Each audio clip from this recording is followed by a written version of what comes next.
Swastiastu Pak Komang. Iya, swastiastu. Silakan aja. Gimana kabarnya? Baik Pak Komang. Jadi saya menemui Pak Komang hari ini ingin berkonsultasi dengan Pak Komang karena lagi 2 hari rencananya saya akan melakukan coaching dengan teman yang ada di sekolah Pak Komang. Iya, jadi coaching. Lagi 2 hari ya? Ya, 2 hari. Untuk persiapannya bagaimana Pak ya? Untuk persiapan sejauh ini sudah saya persiapkan hal-hal yang saya butuhkan nanti ketika melaksanakan coaching sudah saya siapkan Komang. Jadi pada saat coaching, kompetensi apa yang ingin Bapak Wayan itu kembangkan? Menurut Bapak Wayan sendiri sebagai coach. Ya, jadi sebagai coach tentunya saya akan mengembangkan 3 hal. Jadi yang pertama itu menjadi pendengar yang aktif, kemudian yang kedua hadir sepenuhnya, terus yang terakhir itu memberikan pertanyaan yang berbobot kepada coaching. Iya, biasa sekali. Jadi menjadi pendengar yang baik, kemudian hadir sepenuhnya dan memberikan pertanyaan. Saya rasa Pak Wayan bisa. Jadi hubungan Pak Wayan dengan Tiang nanti secara spesifik kompetensi apa yang ingin Tiang observasi nantinya, yang ingin Pak Wayan itu yang observasi secara spesifik. Jadi yang saya inginkan untuk Pak Komang observasi secara lebih spesifik dan lebih mendalam itu berkaitan dengan mendengarkan aktif, itu yang pertama, kemudian memberikan pertanyaan yang berbobot. Jadi 2 itu yang saya inginkan nanti Pak Komang bisa melakukan observasi terhadap proses yang saya lakukan. Oke, siap Pak Wayan. Oke Pak Wayan, dari ketiga kompetensi itu Pak Wayan memilih mendengarkan aktif dan memberikan pertanyaan berbobot seperti itu ya. Jadi apa yang membuat Pak Wayan memilih kedua kompetensi ini agar disupervisi secara spesifik? Jadi saya meminta bantuan Pak Komang untuk melakukan supervisi terhadap proses yang saya lakukan nanti, yaitu berkaitan dengan mendengarkan aktif dan memberikan pertanyaan yang berbobot. Itu tujuannya untuk melatih diri saya, melihat sejauh mana saya sudah mampu melakukan proses dalam coaching itu, mendengarkan dengan aktif. Sejauh mana saya memiliki kemampuan dalam mendengarkan dengan aktif. Kemudian yang kedua, sejauh mana saya memiliki kemampuan dalam memberikan pertanyaan-pertanyaan yang berbobot kepada coaching. Nantinya sehingga dengan supervisi yang Pak Komang lakukan nanti saya refleksikan ke diri saya supaya di kegiatan-kegiatan selanjutnya kemampuan saya bisa meningkat dalam melaksanakan coaching ini Pak Komang. Luar biasa sekali nih Pak Aryawan. Jadi Bapak Aryawan nantinya akan melakukan coaching pasti memiliki tujuan dan sebagainya. Kira-kira indikator ketercapaian tujuan itu Pak Wayan selaku coach kepada coaching itu apa sih?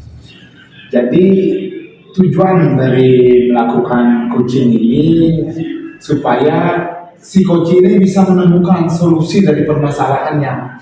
Jadi setelah melakukan coaching ini nantinya si coach ini bisa menemukan solusi dari permasalahannya dengan sendirinya, agar tujuan dari saya melakukan coaching ini jadi agar coach bisa menemukan solusi dari permasalahan yang dihadapinya. Jadi nanti dalam proses coaching ini saya membantu untuk menuntun coach tersebut supaya permasalahan-permasalahan yang dihadapi oleh coach ini bisa diselesaikan sendiri. Seperti itu. Ya, memang bagus sekali. Jadi memang seperti itulah tujuan dari coach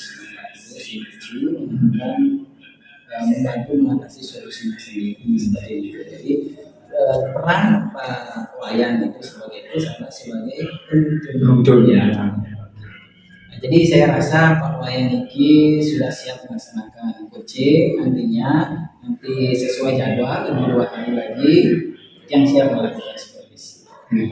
Siap. Oke, selamat bekerja Pak Wayan. Terima kasih Pak Komang atas waktunya. Oke.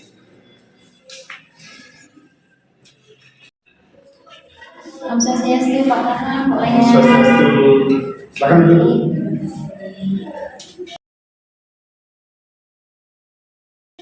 Eh, 2 hari yang lalu Bu Sintia sempat kirim pesan ya sama saya, katanya ada yang dibicarakannya. Jadi saya minta maaf sebelumnya, jadi baru hari ini bisa bertemu dengan Bu Sintia untuk mendiskusikan apa yang Bu Sintia sampaikan 2 hari yang lalu melalui pesan itu. Jadi ada permasalahan apa sebenarnya Bu? Iya Pak Wayan, terima kasih atas waktunya. Saya ingin berdiskusi tentang permasalahan saya yang saya alami di kelas Pak Wayan. Yang selama ini saya sudah punya beberapa pemikiran, tapi saya tetap ingin bercakap-cakap dengan Pak Wayan untuk meyakinkan saya untuk melakukan hal ini. Seperti itu. Jadi dari diskusi kita nanti, setelah menyelesaikan diskusi kita, mudah-mudahan kita menemukan jawaban dari permasalahan yang dialami. Kira-kira hal apa yang ingin dapatkan dari diskusi ini? Baik Pak Wayan, saya ingin meyakinkan diri saya dan teman-teman, apakah cara yang kami pikirkan ini bisa dilakukan untuk mengatasi permasalahan kamu di kelas. Seperti itu Pak Wayan tujuannya. Itu jadi setelah diskusi ini nanti Ibu mampu memecahkan lah masalah yang Ibu hadapi seperti itu ya. Kalau boleh tahu ya, misalnya ada rentang 1 sampai 10 kan seperti itu. Untuk situasi yang Ibu hadapi sekarang saat ini di kelas, kira-kira rentangannya itu 1 sampai 10 berada di posisi mana dan kenapa berada di posisi itu? Baik Pak Wayan, jadi sepertinya kelas 4 saya ini, kalau saya identifikasi itu ada di rentangan angka 6 Pak Wayan, karena kurang kondusifnya kelas ini. Di banyak hal yang terjadi di kelas yang membuat anak-anak jadi tidak fokus. Seperti itu. Jadi permasalahannya anak-anak kadang-kadang tidak fokus ya dalam proses pembelajaran. Kira-kira Bu, kalau menurut Ibu, hal apa yang mempengaruhi hal itu bisa terjadi? Karena gangguan Pak Wayan. Jadi teman-teman ini merasa terganggu dengan beberapa teman-teman yang lain. Gitu. Jadi fokus mereka jadi buyar pada saat saya menjelaskan pembelajaran, ada temannya yang mengganggu, ada temannya yang izin keluar seperti itu ya, jadi konsentrasinya jadi pecah. Oh, jadi hal-hal yang mempengaruhi tadi Ibu bilang itu proses pembelajarannya tidak berjalan dengan kondusif karena beberapa anak-anak itu sering keluar masuk kelas, izin ke kamar mandi, melakukan apa seperti itu ya. Baik Ibu, jadi situasi yang Ibu inginkan sekarang dari setelah melaksanakan proses ini, setelah melakukan diskusi ini, posisi di mana nanti yang Ibu inginkan dan seperti apa situasinya? Baik Pak Wayan, yang saya harapkan kelas-kelas saya yang kelas 4 ini bisa kondusif lah. Jadi pembelajaran apapun yang ada di dalam kelas, materi apapun yang disampaikan bisa terserap maksimal oleh anak-anak. Itu sih harapan. Jadi ada peningkatan maksud Ibu dari pembelajaran yang kurang kondusif menjadi pembelajaran yang lebih kondusif seperti itu Ibu ya. Jadi kira-kira apa yang bisa mewujudkan itu? Jadi sepertinya saya harus mengubah strategi di kelas Pak Wayan. Jadi strategi pembelajaran ini saya harus ubah menjadi strategi yang lebih baik, yang pastinya membuat anak-anak menjadi lebih betah di dalam kelas, yang sering keluar ini maksud saya Pak Wayan. Kira-kira gagasan apa yang bisa Ibu lakukan untuk menghasilkan proses pembelajaran yang berjalan dengan kondusif ini? Ya Pak Wayan, setelah ingin menerapkan strategi pembelajaran berdiferensiasi. Iya, dari konten, dan proses dan produk itu menurut saya itu bisa dilakukan untuk mengatasi permasalahan ini Pak Wayan. Menggunakan pembelajaran yang berdiferensiasi, saya setuju dengan apa yang aku pikirkan, karena dalam proses pembelajaran berdiferensiasi ini nantinya minat dan bakat siswa, kemudian kebutuhan belajarnya akan tersalurkan di sana, akan dipenuhi di sana. Saya sangat setuju dengan apa yang Ibu rencanakan. Tapi untuk saat ini, kira-kira hal apa yang harus Ibu siapkan untuk melaksanakan proses pembelajaran? Ya, jadi yang pertama, Pak Wayan, saya harus mempelajari dulu strategi pembelajaran berdiferensiasi ini sebenarnya seperti apa. Setelah itu baru saya akan menyiapkan modul ajarnya dan media-media yang diperlukan di dalamnya Pak Wayan, serta tentunya rubrik penilaian yang diperlukan. Nah, jadi apa yang Ibu pikirkan tentang kesiapan itu sudah lumayan matang, tinggal eksekusinya saya, ya. Jadi kira-kira yang bisa memastikan hal ini berjalan dengan baik, kira-kira apa, Bu? Yang pastinya dukungan Pak Wayan. Jadi dukungan teman-teman guru itu sangat antusias, dan orang tua juga saat saya hubungi tentang masalah anak-anaknya ini juga mendukung sekali tentang apa yang akan saya lakukan ke depannya ini Pak Wayan. Jadi yang bisa memastikan itu berjalan dengan lancar, bilang adalah dukungan dari orang tua, dari guru, ya. Jadi memang kalau dalam melakukan suatu hal, tentunya harus ada dukungan dari pihak-pihak yang nantinya bisa terlibat dalam proses yang kita lakukan itu. Kemudian kriteria yang Ibu inginkan secara spesifiknya seperti apa, Bu, nanti setelah melakukan proses pembelajaran berdiferensiasi? Ya, jadi yang saya inginkan dan saya pastikan itu bisa Pak Wayan. Jadi anak-anak akan menjadi lebih senang berada di dalam kelas, lebih nyaman berada di dalam kelas, tidak terganggu oleh hal-hal yang tidak penting, sehingga tujuan pembelajaran yang sudah ditentukan akan tercapai secara maksimal. Jadi secara spesifiknya Ibu mengatakan tadi bahwa proses pembelajaran yang dapat menyenangkan anak, sehingga anak tersebut tidak lagi seperti yang Bu bilang di awal tadi, ya, keluar masuk kelas, kemudian sering minta izin untuk ke kamar mandi dan lain sebagainya. Jadi saya rasa Ibu sudah menemukan solusi dari permasalahan yang Ibu hadapi. Jadi pertanyaan saya selanjutnya, setelah kita berdiskusi, setelah menyelesaikan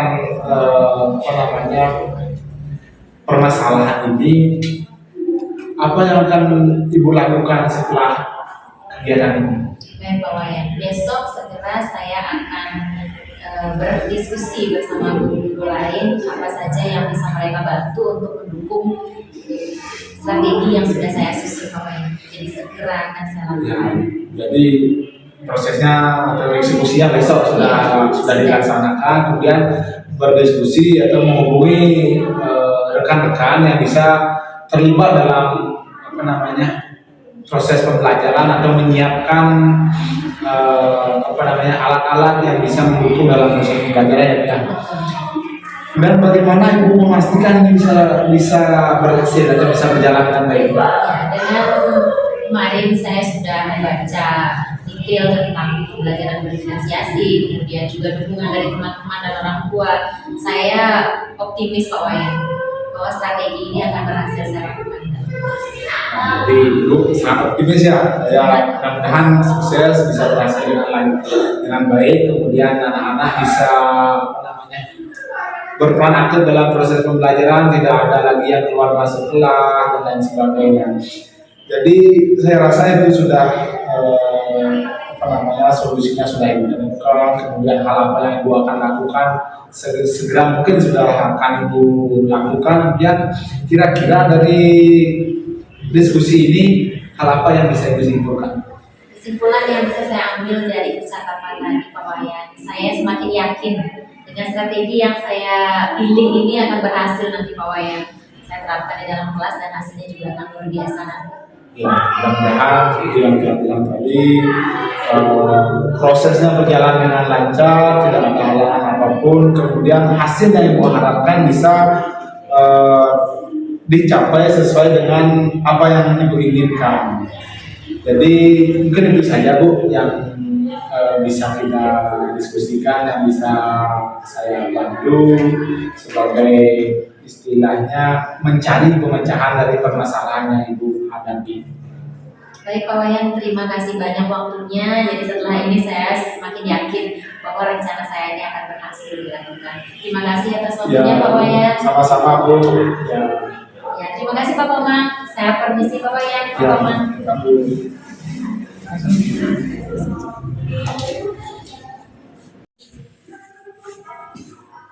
Oke, selamat pagi Pak Wayan. Selamat pagi Pak Komang. Ya, bagaimana kabar? Lumayan baik Pak Komang. Oke, jadi kemarin yang juga sudah sempat melakukan supervisi juga terhadap coaching yang Bapak lakukan kepada rekan kerjanya. Ya. Seperti itu. Jadi saya sempat mengamati juga alurnya sudah luar biasa sekali dan saya rasa si Coach juga antusias juga melakukan coaching kemarin.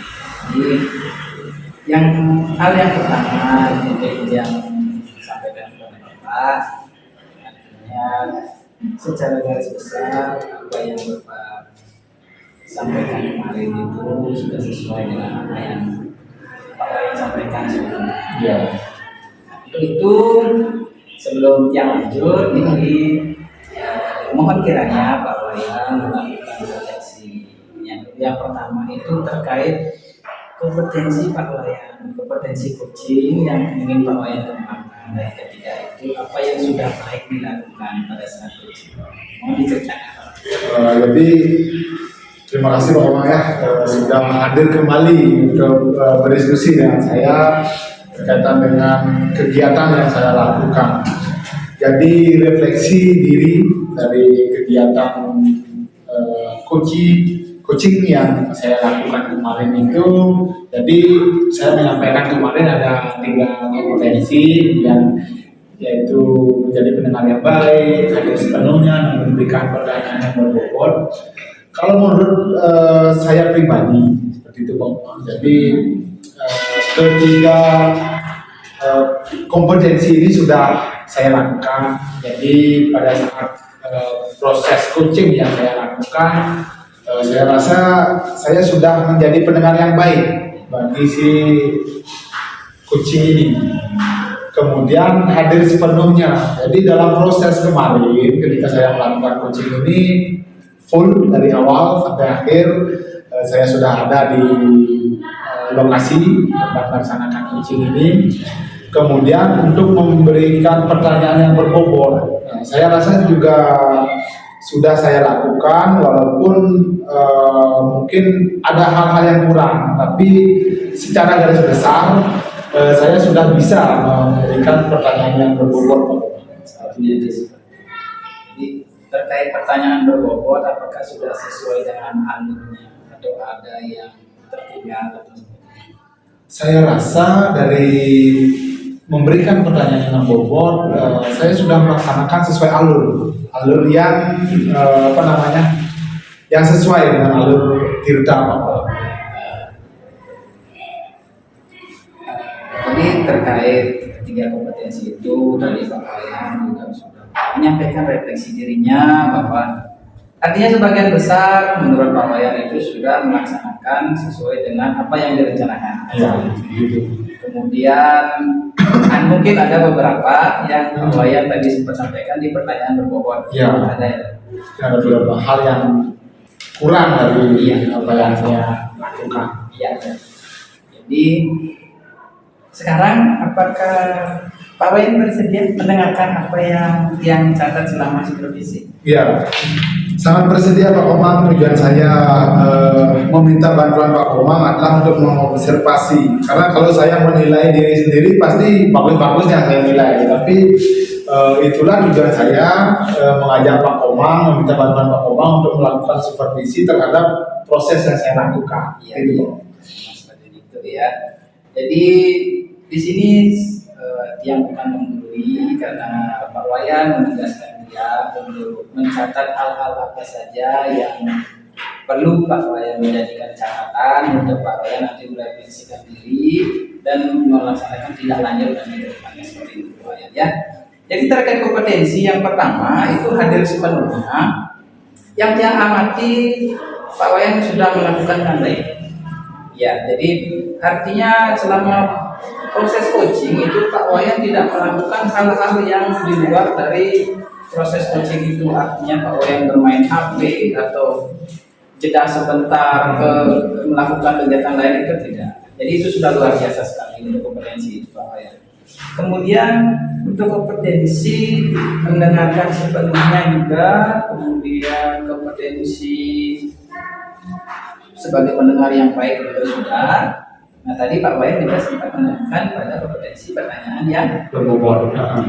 Kebetulan juga lagi untuk pertanyaan yang berbobot nih, yang sampaikan bahwa Pak Wayan itu sudah luar biasa. Jadi kenapa luar biasa? Ada bagian di mana Pak Wayan itu selalu memberikan umpan balik atas jawaban apa yang coach itu berikan. Jadi ketika coaching menyampaikan jawaban, Pak Wayan melakukan umpan balik dan penegasan kembali atas jawaban dari si coach itu sudah luar biasa sekali. Jadi itulah kenapa alur yang perhatikan waktu pada saat coaching itu sudah luar biasa, sudah mengalir begitu. Cuman Pak Wayan ampun Ya. ada beberapa pertanyaan yang memang sekiranya Pak Wayan hindari. Cuma sekali tadi. Nah, cuma sekali. Itu ada pertanyaan kenapa pada saat awal buka. Jadi kalau Pak Wayan ingat itu ada skala 1 sampai 10. Nah, itu ada di skala mana dan kenapa lah ya. Jadi mohon dihindari pertanyaan itu Pak Wayan. Jadi apa yang membuat mungkin bisa dibantu ya, apa yang membuat berada di posisi iya bagus itu Pak Wayan sudah mengerti ya. Jadi itu saja Pak Wayan, semuanya sudah luar biasa sekali. Jadi Pak Wayan tadi sudah menemukan dan yang juga sudah mencatat. Berarti antara data Pak Wayan dan data yang itu sudah sinkron. Ya. Jadi mungkin seperti itu saja yang bisa saya sampaikan Pak Wayan. Untuk kedepannya, berdasarkan hasil diskusi kita ini, mungkin Pak Wayan merancang sesuatu ke depannya. Ya, jadi untuk kedepannya setelah mendapatkan umpan balik dari Pak Komang, dari hasil observasi yang Pak Komang sampaikan ke dia, tadi ada istilahnya kekurangan-kekurangan dari menyampaikan pertanyaan yang berbobot seperti itu, nanti lebih mempelajari alur-alur dari data ini, kemudian hal apa yang bisa ditanyakan, hal apa yang tidak perlu dihindarkan dalam melakukan atau menyampaikan pertanyaan. Mungkin itu akan saya latih lagi supaya ketika melaksanakan proses coaching selanjutnya bisa berjalan lebih baik dan sesuai dengan alur yang seharusnya dilakukan. Seperti itu Pak. Ya, jadi menurut yang itu sudah luar biasa sekali Pak Wayan. Jadi kita sadari bahwa proses coaching ini memang memerlukan waktu yang tidak gampang. Jadi tidak cepat begitu, harus sekali percobaan langsung sudah bisa. Seperti itu kita sadari proses coaching itu memerlukan latihan yang berulang-ulang. Tapi Pak Wayan tadi luar biasa. Mungkin coaching selanjutnya mungkin dia akan tidak memberikan catatan lagi. Ya, Ya, mudah-mudahan Pak Komang. yes ya Pak Wayan. Jadi Sampun Pak Komang, terima kasih atas bantuannya Pak Komang. Mudah-mudahan selanjutnya saya melakukan coaching bisa hadir lagi. ya, siap. Terima kasih Pak Komang. Ini sama-sama. Baik, selamat pagi teman-teman. Pagi. Ya, terima kasih. Om Swastiastu. Pada sehat semua ya? Sehat. Sehat. Baik, di sini saya sebagai pengamat ya kemarin sudah mengamati hasil coaching yang dilakukan. Ya, nah di awal pada pra observasi, supervisor sudah melakukan atau mendiskusikan rubrik penilaian terkait dengan kompetensi coaching yang akan dikembangkan serta indikator ketercapaian tujuan pengembangan yang ingin disampaikan. Nah, terus pada proses observasi, coach sudah melakukan coaching sesuai dengan alur data. Nah, di mana alur cerita itu kan ada 4 ya. Yang pertama itu tujuan. Menurut saya di tujuannya itu coach sangat jelas, yaitu ingin mencari solusi atas permasalahan yang dihadapi tentang penurunan antusias muridnya yang kemarin itu ya keluar masuknya itu pada saat pembelajaran. Nah, itu sudah. Terus yang kedua, pada saat mengidentifikasi masalah, nah coach di sini sudah memberikan pertanyaan-pertanyaan yang dapat membuat coachnya ini menyadari bahwa apa yang perlu dia kembangkan dan apa yang perlu ditingkatkan lagi pada saat pembelajarannya itu sudah disesuaikan.